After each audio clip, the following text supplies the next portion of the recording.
दर्शकों, इस वक्त की बड़ी खबर जो है बसपा को लेकर है। तो बसपा सरकार क्या अपने रुझान बना रही है, तो आइए हम जो इस खबर के माध्यम से जो है हम आपके लिए जो है अवगत कराते चलें। आदाब, मैं हसरुद्दीन, आप देख रहे हैं जलाल न्यूज़ 901 टीवी चैनल। तो दर्शकों, जलाल न्यूज़ 901 टीवी चैनल जो है सटीक खबरें दिखाता है। तो हम आपके लिए खबरों से कराते हैं अवगत। लोकसभा इलेक्शन बसपा के स्टार प्रचारकों की लिस्ट में आई सामने। मायावती इस सीट से शुरू कर सकती हैं चुनाव प्रचार। इस बार बसपा सुप्रीमो मायावती के अलावा उनके उत्तराधिकारी आकाश आनंद और वरिष्ठ नेता सतीश चंद्र मिश्रा समेत यूपी के प्रदेश अध्यक्ष विश्वनाथ पाल चुनाव प्रचार अभियान की कमान संभालेंगे। बसपा ने कुल 40 स्टार प्रचारकों की लिस्ट जारी की है।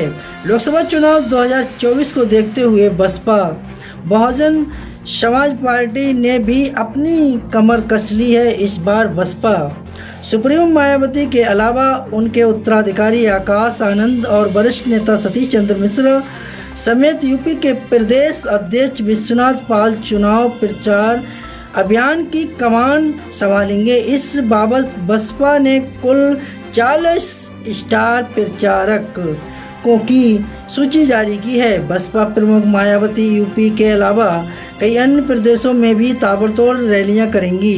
पहले चरण 19 अप्रैल में होने वाले मतदान को देखते हुए बसपा ने चुनाव प्रचार के लिए प्रचारकों का नाम घोषित किया है, जिसमें पूर्व मुख्यमंत्री मायावती, राष्ट्रीय संयोजक आकाश आनंद, राष्ट्रीय महासचिव सतीश चंद्र मिश्रा और प्रदेश अध्यक्ष विश्वनाथ पाल समेत कई अन्य वरिष्ठ नेताओं का नाम शामिल है। बताया जा रहा है कि आगामी 6 अप्रैल को यूपी की नगीना लोकसभा सीट से मायावती जी अपने चुनाव प्रचार अभियान का शंखनाद कर सकती हैं। चर्चा ये भी है कि बसपा सुप्रीमो प्रदेश में लगभग 50 प्रमुख जिलों में रैली करेंगी। तमाम जिलों में रैलियां कर रही मायावती बसपा कार्यकर्ताओं का मनोबल बढ़ाना चाहती हैं, ताकि इस बार लोकसभा चुनाव में बसपा उम्मीदवार विरोधियों को किसी प्रकार की जो है वो ना करनी पड़े। तो इसलिए उनके प्रत्याशियों का हौसला बुलंद रहे, इसलिए ज़्यादा से ज़्यादा रैलियों का जो है उन्होंने आश्वासन दिया है।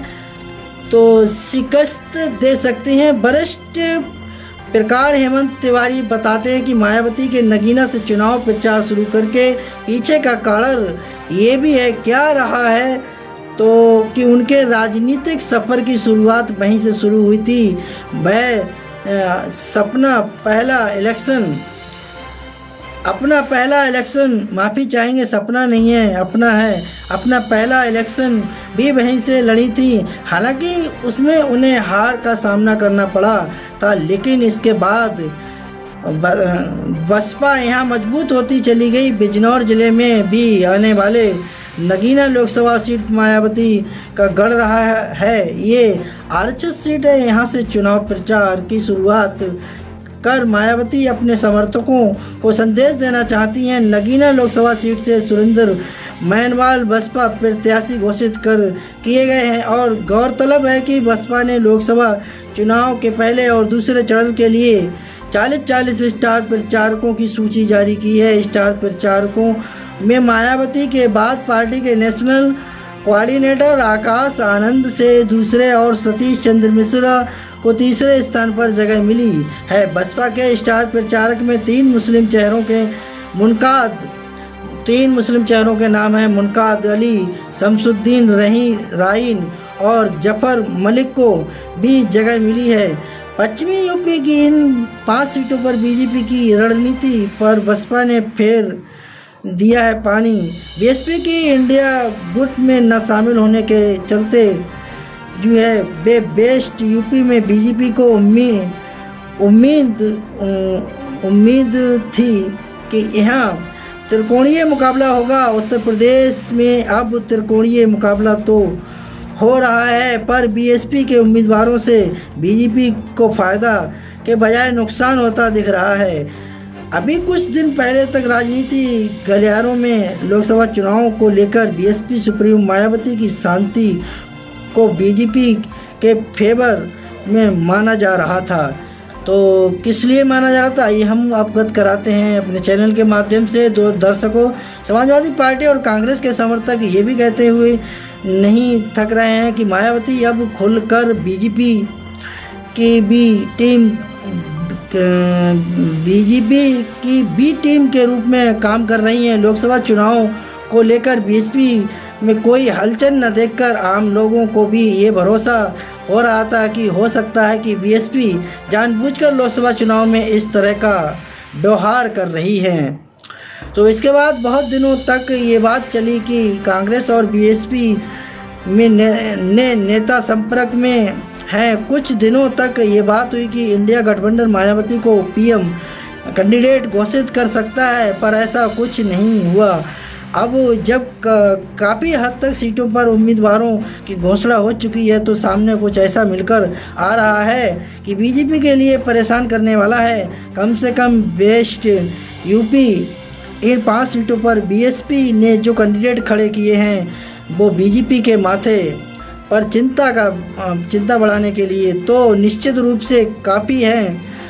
और देखिए आगे हम आपके लिए ले चलते हैं मेरठ। तो मेरठ में अरुण गोविल के लिए मुश्किल करेंगे देवव्रत त्यागी। मेरठ लोकसभा सीट पर बीजेपी ने टीवी के राम अरुण गोविल को प्रत्याशी घोषित किया है, तो समाजवादी पार्टी ने अतुल प्रधान को अपना उम्मीदवार बनाया है।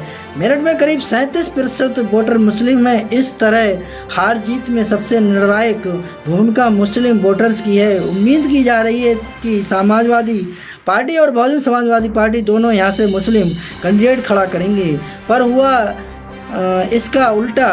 दोनों ही पार्टियों ने यहां से हिंदू कैंडिडेट घोषित कर दिए। बहुजन समाजवादी पार्टी ने यहां से देवव्रत त्यागी को मैदान में उतारा है। देवव्रत त्यागी, तो आइए जान लेते हैं देवव्रत त्यागी कौन है। इनके बारे में भी हम आपके लिए अवगत कराते चलें।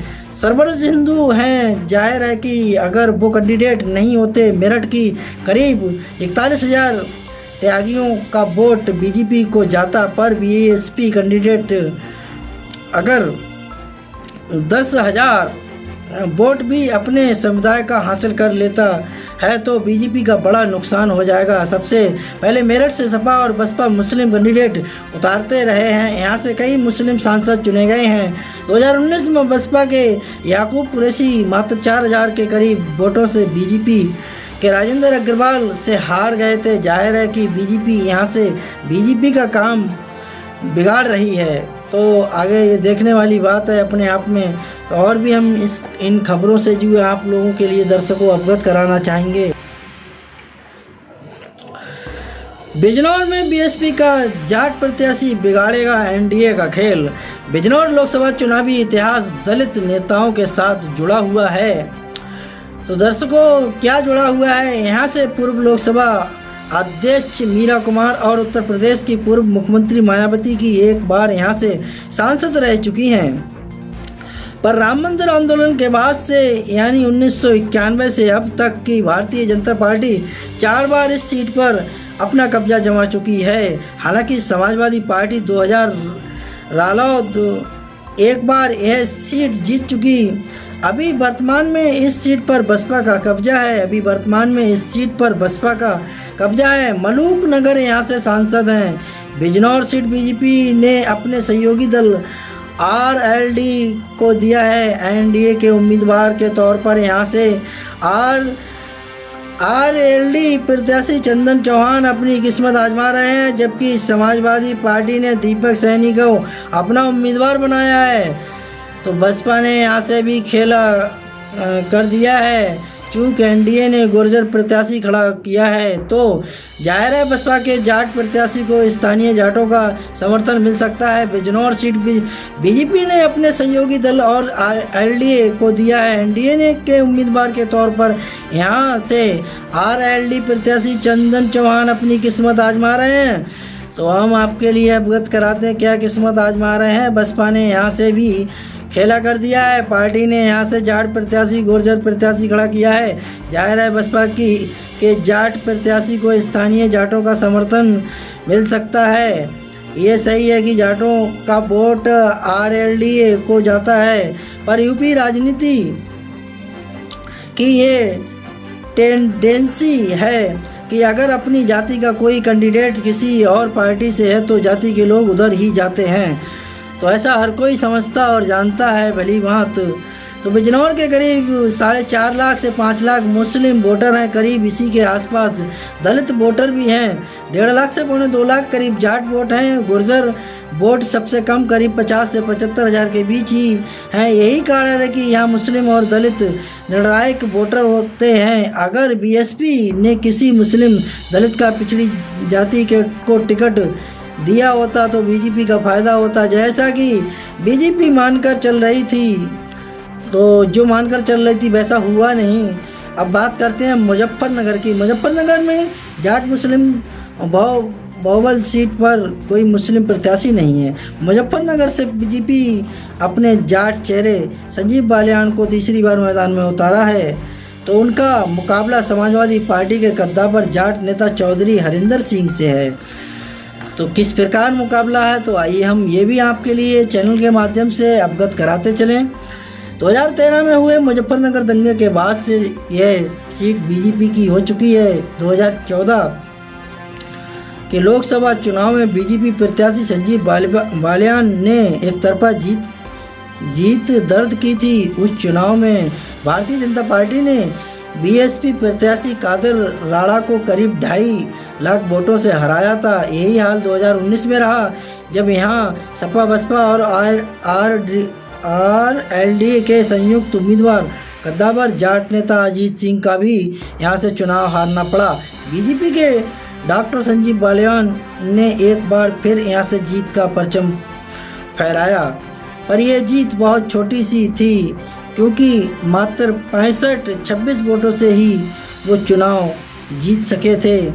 पर इस बार उनके साथ आरएलडी भी है। बीजेपी को उम्मीद की बीएसपी एक बार फिर किसी मुस्लिम कैंडिडेट को यहाँ से खड़ा करेगी, पर ऐसा नहीं हुआ। बीएसपी के कादिर राणा यहाँ से 2009 में सांसद रह चुके हैं। 2014 में भी वो दूसरे स्थान पर रहे। आंकड़े बताते हैं यहाँ के, क्या आंकड़े बताते हैं कि 7 बार मुस्लिम सांसद बन चुके हैं। इसके बावजूद ना तो समाजवादी पार्टी और ना ही बीएसपी ने यहाँ से मुस्लिम कैंडिडेट खड़ा किया है। अब अगर हरिंदर मलिक को मुस्लिम वोट एक तरफा मिलते हैं तो बीजेपी के लिए जाहिर है मुश्किल खड़ी होगी, क्योंकि बीएसपी ने यहाँ से दारा सिंह प्रजापति को अपना प्रत्याशी बनाया है। यानी कि पिछड़े वोट जो बीजेपी को मिल सकते थे वो भी प्रजापति के साथ जा सकते हैं। तो किस तरह जा सकते हैं? 2019 के अनुमानित आंकड़ों के हिसाब से यहाँ जातिगत गणित अभी समाजवादी पार्टी की ओर झुक रहा है। करीब 17 लाख मतदाताओं के लगभग 5 लाख मुस्लिम, 2 लाख दलित, 1.5 लाख जाट, 1,30,000 कश्यप और 1,20,000 सैनी और 1,15,000 बैस हैं। तो अब हम आपके लिए अवगत कराते हैं बागपत सीट से। चौथे नंबर पर बागपत सीट पर बीएसपी का बनिया प्रत्याशी। बागपत सीट भी मुस्लिम बहुल मतदाताओं वाली सीट है। यहाँ पर मुस्लिम आबादी जीत हार का फैसला करती रही है, पर यहाँ से भी किसी दल ने मुस्लिम कैंडिडेट नहीं उतारे। एनडीए की ओर से ये सीट आरएलडी को मिली है। आरएलडी ने यहाँ से राजकुमार संगवान को टिकट दिया है। निश्चित है कि जाट वोट तो एनडीए को मिलेंगे, पर मुस्लिम वोट एक तरफा समाजवादी पार्टी की ओर जाएंगे। यहाँ से भी बीजेपी का यही गणित था कि अगर बीएसपी मुस्लिम कैंडिडेट खड़ी कर देती है तो एनडीए के कैंडिडेट को बढ़त मिल जाती है, बल्कि बीएसपी ने एक और मुश्किल खड़ी कर दी, यहाँ से बनिया प्रत्याशी खड़ा करके। जबकि मुकाबला कांटे का होता तो वोट महत्वपूर्ण हो जाता। तो क्या महत्वपूर्ण हो जाता? बीएसपी ने बनिया प्रत्याशी निश्चित ही आरडीए के लिए मुश्किल खड़ी करेगा, चूँकि बनिया बीजेपी का हाई कोर वोटर है पर अगर अपनी जाति का कैंडिडेट है तो कुछ वोट तो उसे जाएंगे ही। अगर बसपा से यहाँ प्रवीण बंसल प्रत्याशी नहीं होते तो जाहिर है कि वैश्य समुदाय के सभी वोट बीजेपी के समर्थन के चलते आरडीए को ही जाते, पर अब ऐसा नहीं होगा। इस बार सपा ने जो है किसे चुना है, तो आइए हम जान लेते हैं बसपा ने किसके लिए चुना है। तो ये भी अभी अपने आप में एक सोचने वाली बात है। मनोज है कोई, तो मनोज चौधरी को चुनाव मैदान में उतारा है। मुस्लिम वोट का महत्व यहाँ कितना है वह यहाँ के चुनाव नतीजों में दिखता है। 2014 सपा के गुलाम मोहम्मद 2 पर थे, जबकि चौधरी अजीत सिंह 3 नंबर पर थे। 2004 में बसपा के औलाद अली नंबर 2 पर थे। बागपत में करीब 26% मुस्लिम मतदाता है, पर यहाँ से किसी भी दल ने मुस्लिम उम्मीदवार नहीं उतारा है। अब हम बात करते हैं लखीमपुर खीरी की। 5वें नंबर पर लखीमपुर खीरी सीट पर बीएसपी का ब्राह्मण कैंडिडेट ब्राह्मण समाज से है, तो वह सीतापुर और खीरी के जोड़कर बना संसदीय क्षेत्र धौरहरा इस बार अपना चौथा सांसद चुनने जा रहा है। कांग्रेस ने यहाँ 2019 के सबसे पहले अपना खाता खोला, तब यहाँ युवा नेता जितेंद्र प्रसाद ने कांग्रेस के टिकट पर जीत दर्ज की थी। उन्होंने पहले चुनाव बसपा के राजेश वर्मा को 8-45-39 वोटों से हराकर चुनाव जीत लिया था, लेकिन फिर यही सीट बीजेपी ही जीतती रही है। इस बार भी भारतीय जनता पार्टी की रेखा वर्मा अपना हैट्रिक लगाने के लिए मैदान में उतर रही हैं, पर उन्हें रिकॉर्ड बनाने से रोकने की तैयारी बीएसपी ने कर ली है। समाजवादी पार्टी ने दूसरी बार पूर्व एमएलसी व पार्टी मुखिया अखिलेश यादव के करीबी आनंद सिंह भदौरिया उम्मीदवार हैं, जबकि बहुजन समाजवादी पार्टी ने यहाँ भारतीय जनता पार्टी के साथ खेल कर दिया है। बीएसपी ने भाजपा के ही एक बागी कैंडिडेट श्याम किशोर अवस्थी को अपना प्रत्याशी घोषित किया है। तो बड़ा ही जो है इस तरीके का माहौल है। तो किस तरीके का माहौल है, तो हम आपके लिए और भी खबरें हैं, उन खबरों से हम आपके लिए अवगत कराते चलें।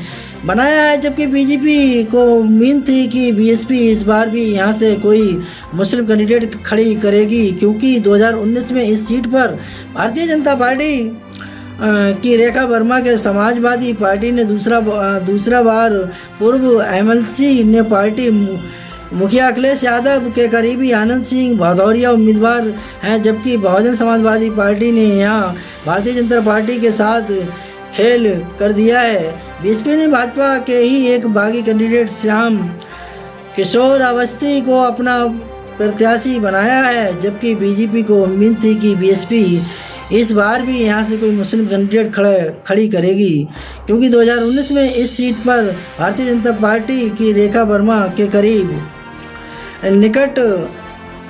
निकटतम प्रतिद्वंद अरशद इलियास सिद्दीकी थे, जो करीब 1.5 लाख से ज़्यादा वोटों से हारे थे। तीसरे स्थान पर कांग्रेस जितेंद्र प्रसाद थे, जो अब बीजेपी की ओर से पीलीभीत से चुनाव लड़ रहे हैं। दरअसल लखीमपुर खीरी का क्षेत्र ब्राह्मण बाहुमल क्षेत्र वाला है, तो इसका फायदा भारतीय जनता पार्टी को पिछले 2 चुनावों से मिलता रहा है, लेकिन बीएसपी का ब्राह्मण कैंडिडेट बीजेपी का काम खराब कर सकता है। दर्शकों, हमने आपके लिए सारी जो है जितनी खबरें थी, उन खबरों से जो है हमने आप सभी दर्शकों के लिए अवगत कराया कि इस बार रुझान किसका क्या है, किसका नहीं है। दर्शकों, मेरा खबर दिखाने का मकसद रहा लोगों के लिए जागरूक करना, न कि किसी की भावनाओं को ठेस पहुंचाना। तो दर्शकों, इसी तरह की खबरें लास्टेस्ट जो है हम लेके आते हैं। दर्शकों, एक आगाज़ करके जाइएगा, लाइक शेयर कमेंट सब्सक्राइब कीजिएगा, जिससे एक हौसला अफजाई होती है। दर्शकों, खबरों में हमारे साथ बने रहने के लिए हमारे चैनल जलाल न्यूज़ 901 के लिए सब्सक्राइब करें, जिससे हर खबर आसानी से मिल सके। जय हिंद।